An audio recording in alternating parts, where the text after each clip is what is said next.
नमस्कार दोस्तों, मैं तनप्रीत फिर से हाजिर हूँ एक नई कहानी के साथ। वही कहानी जो अक्सर हम रोजमर्रा की जिंदगी में यूज करते हैं, मुहावरे या कहावत, उसके पीछे की कहानी लेके। तो आज की जो कहानी है वो है बीरबल की खिचड़ी।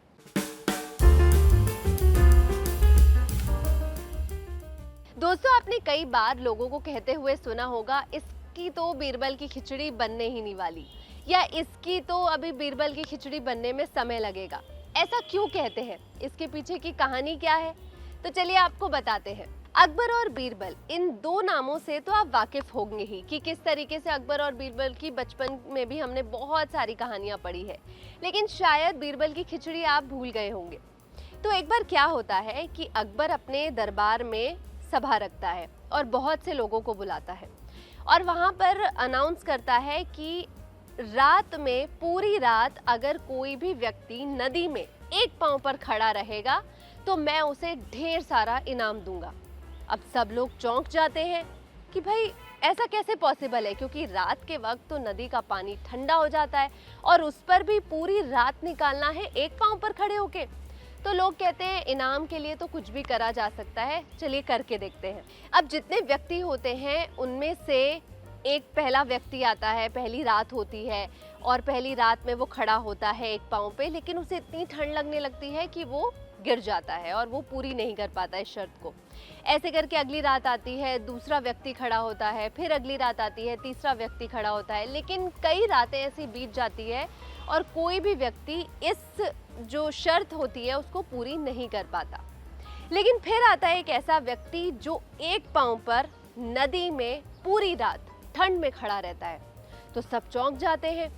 अब अकबर और बीरबल दोनों वहां पर उस सभा में फिर से मौजूद होते हैं।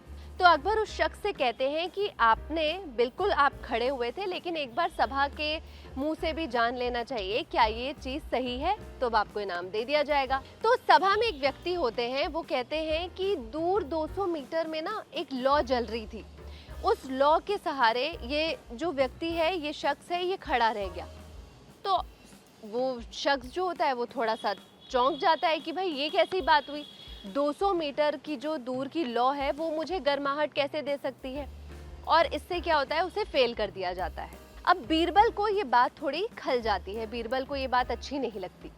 तो बीरबल क्या करता है, अगले दिन एक स्टैंड लगाता है, जो पहले के ज़माने में सिगड़ी हुआ करती थी जिसमें लकड़ियाँ जला करके खाना पकाया जाता था।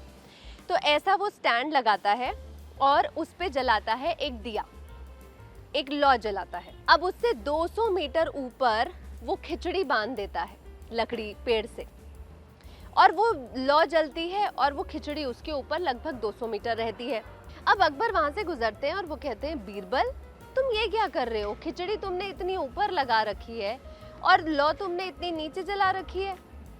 तो बीरबल उन्हें कहता है कि नहीं, ये लौ से खिचड़ी बन जाएगी, थोड़ी देर से ही सही लेकिन बन तो जाएगी।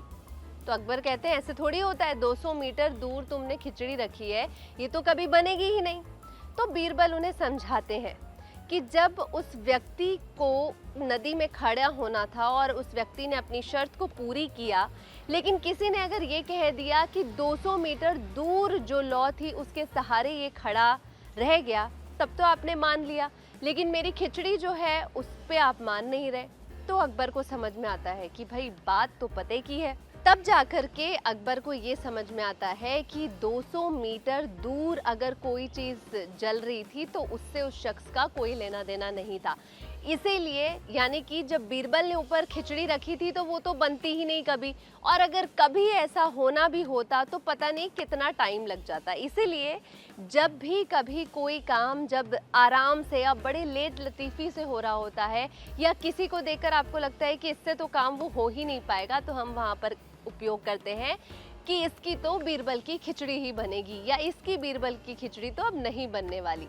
तो दोस्तों, बीरबल की खिचड़ी के पीछे क्या कहानी थी, इस बात से मुझे लगता है अब काफ़ी लोगों को समझ में आ गया होगा। तो अब आपके आसपास जो लोग हैं, जो बड़े ढीले हैं, जो थोड़े से स्लो काम करते हैं, जिनकी ट्रेन थोड़ी स्लो चलती है, अब उसे आप इस कहानी के सहारे समझा सकते हैं और उन्हें फुर्तीले बना सकते हैं। मैं फिर हाजिर होंगी एक नए मुहावरे और कहावत की कहानी के साथ। तब तक मुझे दीजिए इजाज़त।